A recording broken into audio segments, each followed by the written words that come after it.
మన ప్రభు అయిన యేసుక్రీస్తు నామములో కూడి వచ్చిన ప్రతి ఒక్కరికి వందనాలు తెలుపుకుంటూ, వాయిస్ బాగానే వినపడుతుంది కండి.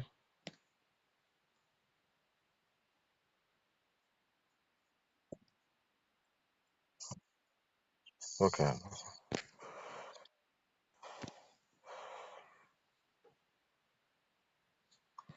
దేవుని యొక్క పరిశుద్ధ గ్రంథంలో నుంచి మనం చదువుకునే ముందుగా దినం మనతో మాట్లాడుతున్న మాటలు బట్టి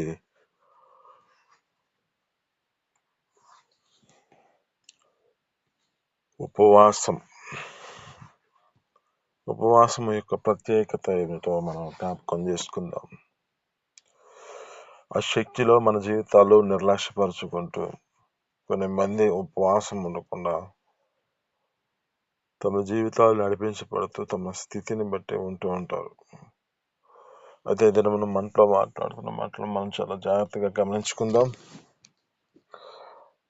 యావేలు గ్రంథం 2వ అధ్యాయము 12, 13, 14 వచనాలు చదువుకుందాం. యావేలు గ్రంథం 2వ అధ్యాయము 12, 13, 14.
చాలా ఇక్కడ జ్ఞాపకం చేసుకుంటే దేని యొక్క లేఖనాలు బట్టి చూస్తున్నమాట, ఇప్పుడైనను ఉపవాసం ఉండి ఆ దేవుని తట్టు తిరిగి మొరపెట్టుకునే ఎడలా ఆయన హృదయమును మార్చుకొని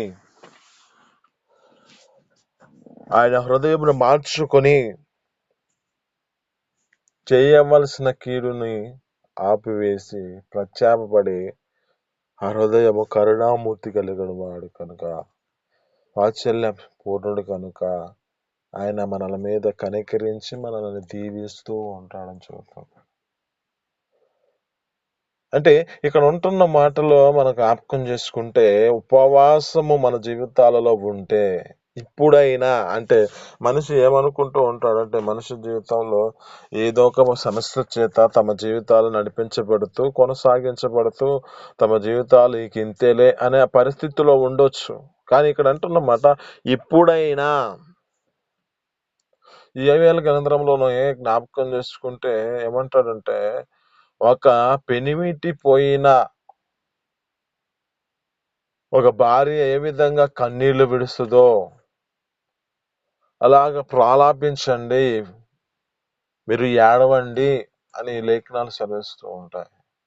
అయితే దీన్ని మనం మనతో మాట్లాడుతున్న మాటను బట్టి మనము దేవుని యొక్క శక్తిని, ఆ యొక్క దేవుని యొక్క సన్నిధిలో మన జీవితాలలో జయ జీవితము పొందుకోవాలన్నా, ఏదైనా పోరాటంలో మన జీవితాల్లో ఆ స్థితిలో మన జీవితాలు విజయం పొందుకోవాలంటే దేవుని యొక్క సన్నిధిలో ఉపవాసం ఉండుట మంచిది.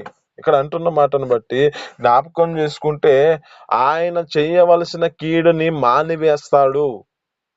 మనకు తెలిసిన మాటల్లో జ్ఞాపకం చేసుకుంటే, ఆ నినివే పట్టణం మీద దేవుడు దుర్గతి ఆ దుష్టాత్మ చేత నింపబడిన పరిస్థితిని బట్టి యోనా గారిని పంపిస్తే యోనా గారు ఇంకొక మార్గంలో వెళ్ళి ఆయన మరలా దేవుని యొక్క వైపునకు మరలా వారికి దేవుని యొక్క వాటలు ప్రకటన చేసి, ఇలాగ దుర్గతి పట్టుతుంది, ఇలాగ దుష్టత్వం చేత నింపబడి ఉంది కనుక మీ జీవితాల్లో మారు మనసు పొందండి అని చెబుతూ ఉన్నాడు, ప్రకటన చేస్తున్నాడు. ఆ ప్రకటన బట్టి దేవుని యొక్క సన్నిధిలో 3 దినాలు చేయాల్సిన ప్రకటన ఒక దినముకే ప్రకటన చేసేసాడు.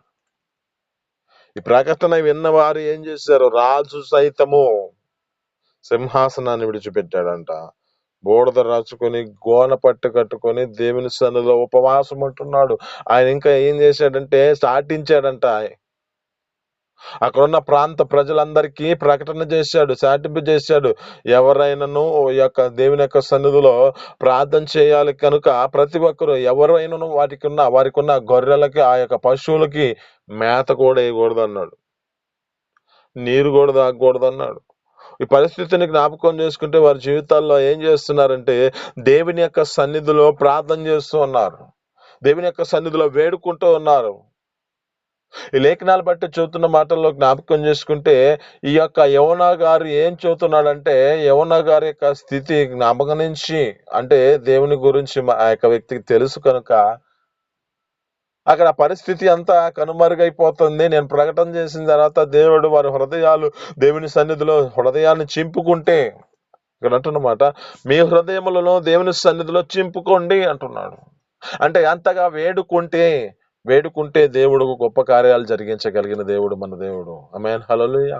అంటే దేవుని యొక్క సన్నిధిలో మనం ప్రార్థించే ప్రార్థన, ఈ ఉపవాసం ఉండి ప్రార్థించే ప్రార్థన మన జీవితాలలో ఒక గొప్ప కార్యం జరిగించబడుతుంది. అది నీకు ఏ సమస్య అయినా కానీ, నీ జీవితంలో ఒక ప్రత్యేకమైన స్థితిలో ఒక ప్రత్యేకమైన ఒక దినమును నీ జీవితంలో ఏర్పరచుకొని చూడు, ఆ దేవుడు చేయవలసిన గొప్ప కార్యాలన్నిటినీ చేయగలుగుతాడు. కానీ మనుషుల జీవితాల్లో ఏ పరిస్థితిలో ఉంటారు అంటే, ఏమాత్రము ఆ నోటికి కళ్ళెం పెట్టుకునే పరిస్థితి ఉంది. ఆ నోటికి ఆ తినే పరిస్థితిలోనే ఉంటాయి. ఇక్కడ అంటాడు ఒక మాట, ఏమంటాడంటే, నువ్వు అధికముగా తిని అలా గొంతుకి కత్తి పెట్టుకో అంటాడు. ఎందుకు ఈ మాట అంటున్నాడు? సామెతల గ్రంథంలో 23వ అధ్యాయంలో ఉంటది. ఏమంటాడంటే అక్కడ, నీవు తిండిపోతు అయిన ఎడల నీ గొంతుకి కత్తి పెట్టుకో అంటున్నాడు. ఇక్కడ జ్ఞాపకం చేసుకుంటే మనం ఉపవాసం ఉంటే గొప్ప కార్యాలు జరిగించబడతాయి. ఇక్కడ యోనా గారు ఆ ప్రదేశంలో వాక్యమును బోధించిన పరిస్థితిని బట్టి అక్కడ ఉన్న హృదయాలను మారు మనసు పొంది రక్షణ పొందుకున్నట్టుకై వారు సిద్ధపాటు కలుగుతున్న పరిస్థితి కనబడుతుంది అక్కడ. అయితే యోనా గారికి తెలుసు ఏమని అంటే, అయ్యా నీవు కరుణామూర్తి గలవాడివి, వాత్సల్య సంపూర్ణుడివి అని ఆయనకు తెలుసు. నువ్వు చేసే కీడును చేయక మానతావని నాకు తెలుసా, అందుకని నేను పోలేదంటున్నాడు. అందుకే నేను తర్షీషు పట్టణానికి వెళ్తున్నాను, నినివే పట్టణానికి నేను వెళ్తలేదు. అందుకే నేను తర్షీషు పట్టణానికి వెళ్ళాను అని చెప్తున్నాడు. అంటే వారి గురించి అంత యొక్క స్థితిని బట్టి దేవుని యొక్క ఉద్దేశాలు నెరవేర్చబడాలి. ఆ యొక్కడున్న ప్రదేశంలో ఉన్న నినివే పట్టణం గురించి ఆయన దేవుని యొక్క సన్నిధిలో ఆ యొక్క దేవుడు ఆ బాధపడుతున్న పరిస్థితి అది. అయితే ఈ యొక్క యోనా గారు ఏం చేశాడు? ఊరు బయట పోయి ఆ పట్టణానికి ఏం జరుగుతుందో అని దూరం పోయి అక్కడ కూర్చున్నాడంట. ఆ కూర్చున్న కాడ మరి ఒక సొర చెట్టు పైకి లేపి తీసి ఆ యొక్క మలిచిన దాన్ని బట్టి అది ఎదిగి ఆయన మీదకి వచ్చి మంచి చల్లటగా వస్తుంటే ఆ యొక్క వ్యక్తి అలసట తీసుకొని బాగా సంతోషిస్తున్నాడంట అక్కడ. ఆ మరుసటి రోజు దానికి ఒక పురుగును పంపించి ఆ పురుగును తినిగా ఆ పురుగు అంతా అది ఎండిపోయిందంట. ఎండిపోయిన పరిస్థితిని బట్టి దానికోసం బాధపడుతున్నాడు, దానికోసం కోపడుతున్నాడు, క్రోధపడుతున్నాడు, రౌద్రుడవుతున్నాడు తన జీవితంలో. ఈ యొక్క వ్యక్తి దాని గురించి అంత బాధపడుతున్న పరిస్థితిని బట్టి ఆ వ్యక్తికి తెలియజేస్తున్నాడు, నువ్వు దీని విషయంలో నువ్వు ఇంత బాధపడుతున్నావు, నువ్వు విత్తలేదు, నువ్వు దానిని ఏది చేయలేదు, కానీ అది నీవు ఆ పరిస్థితిలో దాని గురించి విచారించబడుతున్నావే. మరి నేను ఈ ప్రజలందరి కోసం నేను విచారం చేయొద్దా? ఆమేన్, హల్లెలూయా. అంటే వీరి యొక్క ఈ ప్రజల కోసం నేను, ఇంతమంది ప్రజలున్నారు, వీరిని నేను చంపితే ఎలా, వీరిని నేను ఉగ్రత చూపిస్తే ఎలా, వీరి యొక్క హృదయాలను మార్చుకొని, వీరి హృదయాలను చింపుకొని, వీరు దుష్టత్వం చేత బంధకాలలో వీరు బంధించబడే పరిస్థితిలో ఉన్నారు గనుక నువ్వు ప్రకటన చేయని ఈ యొక్క నినివే పట్టణానికి ఈ యొక్క యోనా గారిని పంపిస్తున్నాడు కదా. ఇది నీతో మాట్లాడుతూ ఇకనైనాను ఉపవాసం ఉంటే దేవుడు నీ జీవితంలో ఒక గొప్ప కార్యాలు జరిగించగలిగిన దేవుడు మన దేవుడు. ఏదైనా దేవుని యొక్క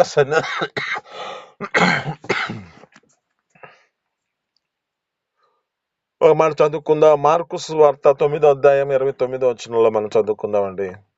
మార్కు సువార్త 9వ అధ్యాయం 29వ వచనం.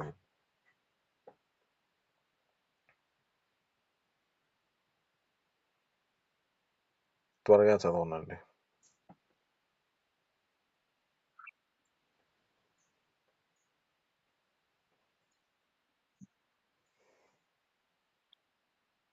ఆ! 9వ అధ్యాయం 29వ వచనం.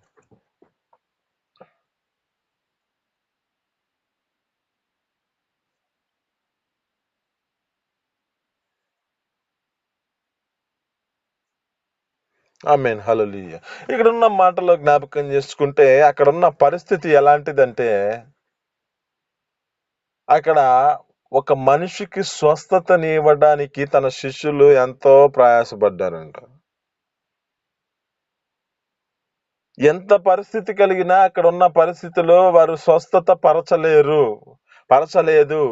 కానీ అక్కడున్న పరిస్థితి ఏమవుతుందంటే, తనకున్న ఆ యొక్క ఎవరైతే బలహీనులుగా ఉన్నారో తన తండ్రి అంటున్నాడు, అయ్యా! మీ శిష్యుల యొద్దకు నేను తీసుకొచ్చాను. మీ శిష్యులు ఏం చేయలేకపోయారు. నువ్వేమైనా చేస్తావాయా? ఇక్కడున్న పరిస్థితి చూడండి. దేవుని యొక్క సన్నిధిలో దేవునికి ఆ యొక్క శిష్యులుగా పిలువబడుతున్న దేవునికి మంచి పేరు తీసుకెళ్లాల్సిన వాళ్ళు గూడా వారి జీవితాలలో గొప్ప కార్యాలు జరిగించలేని పరిస్థితిలో ఉండగా, ఇప్పుడు దేవునికే పరీక్షించే పరిస్థితొచ్చింది. దేవుడు ఆ ప్రాంతంలో ప్రార్థించేయగా అది స్వస్థత కలిగింది.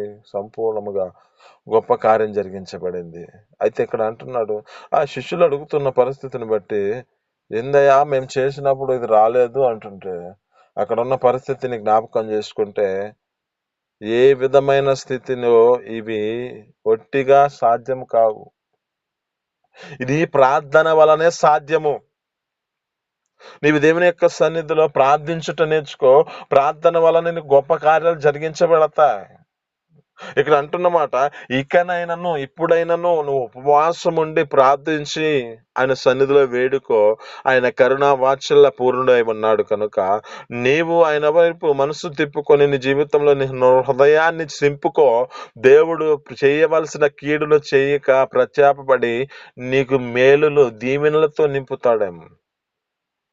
కనుక నీ జీవితంలో నీ స్థితిని బట్టి ఏ విధమైన కీడు నుంచి నువ్వు తొలగించబడాలన్నా, ఏ విధమైన దోషము నుంచి నువ్వు పరిహరించబడాలన్నా, నీవు దేవుని యొక్క సన్నిధిలో ప్రార్థించుట నేర్చుకోవాలి. ఇది ప్రార్థన ఏ విధమైన వాటిని నువ్వు విడిపించాలంటే, ఏ విధమైన వాటిలోంచి నీ జీవితము రక్షించబడాలంటే ప్రార్థన వలనే సాధ్యము. ఆమేన్. హల్లెలూయా. అందుకే అంటాడు మనం ప్రార్థన చేసేటప్పుడు ఎలా చేయాలో. మత్తయి సువార్త ఆరోగ్యంలో ఉంటాడు. అక్కడ జ్ఞాపకం చేసుకుంటే, నీవు ఉపవాసం ఉండినప్పుడు నీ జీవితంలో నీ తలను అంటుకొని నీ ముఖమును వికారం చేసుకోవద్దు అంటాడు. ఎందుకంటే ఈ ముఖం వికారం చేసుకుంటే మనుషులకు కనపడుతుంది, ప్రతిఫలము ఈ లోకంలో పొందుకుంటాం. అందుకే అంటాడు, నీవు నీ ముఖమును కడుక్కొని దేవుని యొక్క సన్నిధిలో ప్రార్థించుకొనుము అంటాడు. కానీ ఈ మనుషుల జీవితాల్లో ఏం చేస్తారంటే, మనుషులు వికారమైన పరిస్థితుల్లో కనబడుతూ ఉంటారు. మేము ఉపవాసం ఉన్నామని చెప్పుకునే పరిస్థితులు కనబడతాయి. కానీ ఇక్కడ అంటున్న మాటలను బట్టి దేవుని యొక్క సన్నిధిలో మనం ప్రార్థన చేసే ఈ యొక్క ఉపవాసం ఉండే స్థితిని బట్టి మనము ముఖము వికారం చేసుకోకూడదంట. ఆ తలను అంటుకొని ముఖమును మనం జీవితాల్లో ఆ నూనెని రాసుకొని మన దేవుని యొక్క సన్నిధిలో ప్రార్థించేవారుగా ఉండాలి. అంటే ఆ దేవుని యొక్క సన్నిధిలో ఆత్మచేత మనం దేవుని యొక్క సన్నిధిలో ప్రార్థించేవారుగా మన జీవితాలు నడిపించబడుతూ ఆ ముఖమును మనం దేవుని యొక్క సన్నిధిలో కడుక్కునే వారిగా, అంటే మన జీవితాలు ఆకున్న ఆ ప్రతి ఒక్క కల్మషములంతటను మనం తొలగించుకునే వారిగా మన దేవుని సన్నిధిలో ఉపవాసం ఉండాలి. ఇంకా లేఖనాలు బట్టి చదువుతున్నాయి. యెషయా గ్రంథంలో అంటాడు, యెషయా గ్రంథం 58వ అధ్యాయంలో అంటాడు, అక్కడ జ్ఞాపకం చేసుకుంటే, అయ్యా మేము ఉపవాసం ఉంటే నువ్వు ఎందుకు చూడవు అయ్యా అంటారు. అంటే ఆ పరిస్థితిని బట్టి అంటాడు దేవుడు ఏమంటాడంటే, ఉపవాసం ఉన్నప్పుడు మీ పనివారితో మీరు కఠినమైన పనులు చేపిస్తున్నారు, మీరు గుద్దులాడుకుంటున్నారు, కలహాలు పడుతున్నారు, మీరు జీవితాల్లో నడిపించబడుతున్నారు, అటు ఉపవాసం నాకు అనుకూలమా అంటున్నాడు. అంటే అనుకూలమైన పరిస్థితుల్లో మనం నడిపించబడాలి. అందుకే ఇక్కడ ఏం చెబుతుంది అంటే, ఈ లేఖనాలు బట్టి చెబుతున్న మాటలో, మన జీవితాలలో ఉపవాసం ఉండేటప్పుడు ఎవరికి మనం హాని చేసేవారు, ఎవరికి కఠినమైన పనులు చెప్పేవారుగా ఉండకూడదు. ఇంకా అంటాడు అక్కడ, లోక వార్తలు చెప్పుకోకూడదంట. ఉపవాసం ఉన్నప్పుడు లోక వార్తలు మనం చెప్పుకోకుండా నడిపించబడాలి. ఆ ఉపవాసం ఉన్నప్పుడు మన దేవుని యొక్క సన్నిధిలో మన హృదయాన్ని దేవుని ఎదుట చింపుకోవాలి. ఈ ఉపవాసం ఉన్నప్పుడు దేవుని యొక్క సన్నిధిలో కన్నీళ్లు విడుచుచు ఆయనను వేడుకుంటే దేవుడు చేయవలసిన గొప్ప అద్భుత ఆశ్చర్యకార్యాలు మన పట్ల జరిగించబడతాయి. ఆమేన్, హల్లెలూయా.